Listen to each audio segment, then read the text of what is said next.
Voici un péché qui est plus grave que l'adultère, mais dont beaucoup de musulmans le commettent sans même en percevoir la gravité. Ce péché est l'une des causes du châtiment dans la tombe.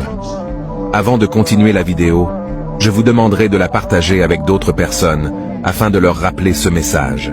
Pour chaque personne qui la regarde, vous accumulerez des bonnes actions.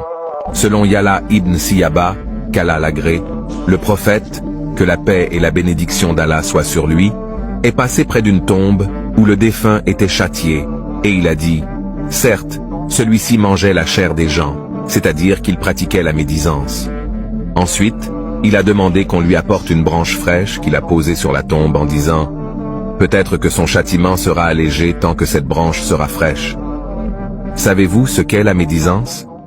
La médisance, c'est le fait de parler d'un musulman en son absence, qu'il soit vivant ou décédé, jeune ou vieux, en disant quelque chose de vrai à son sujet qu'il n'apprécierait pas, que ce soit lié à son physique, son ascendance, ses vêtements, son logement ou son comportement.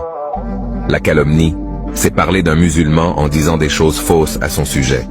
La calomnie est plus grave que la médisance, car elle implique un mensonge. Le messager d'Allah, paix et bénédiction d'Allah sur lui, a un jour conseillé Abu Dar, qu'Allah l'agrée, en disant « Ô Abu Dar, prends garde à la médisance, car la médisance est plus grave que l'adultère, zina. » Abu Dar, qu'Allah l'agrée, a demandé « Pourquoi est-ce ainsi, ô messager d'Allah ?»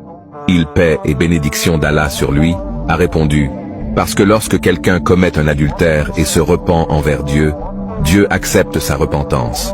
En revanche, la médisance n'est pas pardonnée, tant qu'elle n'est pas pardonnée par la personne visée. » Qu'Allah nous protège du mal de nos langues. Merci d'avoir regardé jusqu'à la fin. Abonnez-vous pour plus de contenu.